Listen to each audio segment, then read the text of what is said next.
Il y a une raison pour laquelle certaines personnes restent inébranlables, quoi qu'il arrive. Le monde leur envoie du chaos, les gens les insultent, leurs plans s'effondrent, les échecs s'enchaînent. Et pourtant, elles restent, immobiles, comme si la tempête ne les atteignait pas. Que savent-elles que vous ignorez? La plupart des gens traversent la vie en réagissant à tout. Quelqu'un leur coupe la route, c'est la colère immédiate. Un collègue fait une remarque passive-agressive, leur humeur est ruinée. Un inconnu leur lance un regard étrange, le doute s'installe. Mais que se passerait-il si vous pouviez vous libérer de tout cela? Si plus rien, ni une personne, ni une situation, ni une force extérieure, n'avait le pouvoir de vous affecter? Carl Jung pensait que la plupart des gens sont prisonniers de leurs propres réactions.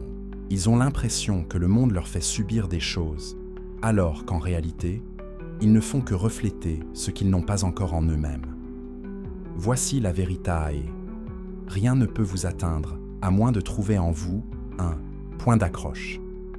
Si quelqu'un vous traite d'idiot et que cela vous met en colère, c'est parce qu'une part de vous craint que ce soit vrai.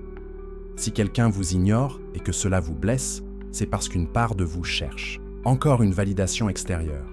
C'est pourquoi deux personnes peuvent vivre exactement la même situation et réagir de manière totalement différente. Ce n'est jamais ce qui arrive qui compte, mais ce qui se passe en vous.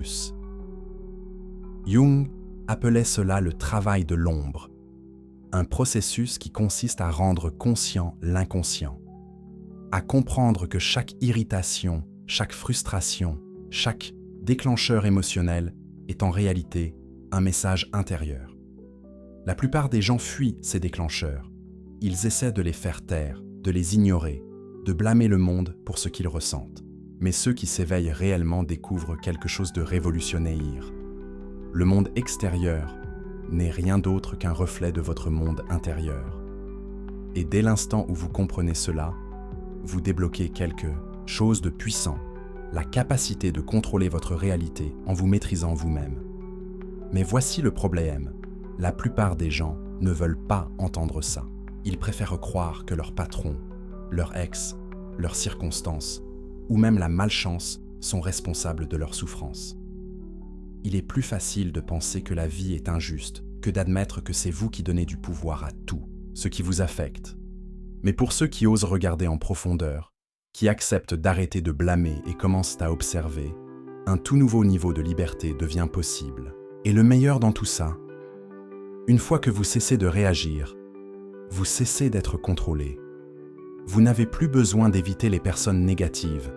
Vous n'avez plus besoin de chercher à contrôler les situations. Vous devenez simplement immunisé, pas détaché, pas insensible, mais totalement inatteignable. L'illusion du contrôle et la liberté du lâcher-prise. La plupart des gens passent leur vie entière à essayer de maîtriser ce qu'ils n'ont jamais été censés contrôler. Ils veulent être appréciés, ils veulent que la vie soit prévisible, ils veulent que tout se déroule comme ils l'ont prévu. Et quand ce n'est pas le cas, ils souffrent. Ils se mettent en colère quand on leur manque de respect. Ils se sentent trahis quand la vie ne suit pas leur plan. Ils prennent tout personnellement, comme si l'univers les avait choisis pour une épreuve cruelle. Mais voici la véritae. Rien dans ce monde n'est réellement sous votre contrôle, à une exception près, votre perception. Carl Jung avait compris ce que la plupart des gens ignorent. Le monde extérieur est neutre. Il n'est ni bon, ni mauvais, ni bienveillant, ni cruel. Il est simplement ce qu'il est. La seule chose qui le rend positif ou négatif, c'est le filtre à travers lequel vous le regardez. Réfléchissez-y. Deux personnes peuvent traverser exactement la même épreuve, une rupture, une perte financière, un échec. L'une s'effondre et s'autodétruit, persuadée d'avoir tout perdu. L'autre y voit une leçon, une opportunité de grandir, un chemin vers quelque chose de meilleur. La différence? Leur percée. Carl Jung a dit un jour, « Jusqu'à ce que vous rendiez l'inconscient conscient, il dirigera votre vie et vous l'appellerez le destin. » Cela signifie que tant que vous n'avez pas pris conscience des histoires que vous vous racontez sur les autres sur la réussite, sur votre propre valeur, vous continuerez à réagir aveuglément, en croyant que la vie vous arrive, au lieu de comprendre qu'elle arrive à travers vous. Et c'est là que tout devient intéressant. Plus vous essayez de contrôler le monde extérieur, plus vous lui donnez du pouvoir sur vous. Le moment où vous avez besoin que quelqu'un vous respecte, il détient un pouvoir sur vous. Le moment où vous avez besoin qu'une situation se déroule d'une certaine manière, elle vous contrôle. Le moment où vous avez besoin que la vie soit juste, vous vous exposez à la déception. Mais dès que vous lâchez cette illusion de contrôle, tout change. Soudain, vous êtes libre. Libre du besoin d'approbation, libre de la peur de l'échec, libre de cet épuisant combat pour forcer le monde à se conformer à vos attentes. Réfléchissez-y. Les personnes véritablement inébranlables ne sont pas celles qui contrôlent tout, ce sont celles qui se maîtrisent elles-mêmes. Celles qui restent calmes dans la tempête, imperturbables face au chaos, indifférentes aux insultes, intrépides face à l'incertitude. Elles savent quelque chose que la plupart ignorent. Le contrôle est une illusion. Et au moment où vous cessez de courir après le contrôle, vous devenez véritablement puissant.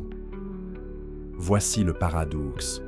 Quand vous arrêtez d'avoir besoin que les choses aillent dans votre sens, elles le font souvent d'elles-mêmes. Quand vous cessez de craindre le regard des autres, vous devenez naturellement plus confiant. Quand vous arrêtez de poursuivre le succès avec désespoir, les opportunités commencent à apparaître sans effort. Quand vous cessez de résister à la vie et que vous commencez à vous laisser porter par son flux, tout semble s'aligner parfaitement. Et ce n'est pas qu'une question de philosophie, c'est aussi de la neuroscience. Des études en psychologie cognitive montrent que plus nous cherchons à contrôler quelque chose, une personne, un résultat, ou même nos propres pensées, plus nous créons de la résistance. C'est pourquoi ceux qui désespèrent d'être aimés finissent par repousser l'amour. Ceux qui ont peur de l'échec finissent par se saboter eux-mêmes. Ceux qui s'accrochent au contrôle sont souvent ceux qui se sentent les plus impuissants. Alors, posez-vous la question, êtes-vous en train de réagir à la vie ou maîtrisez-vous votre perception?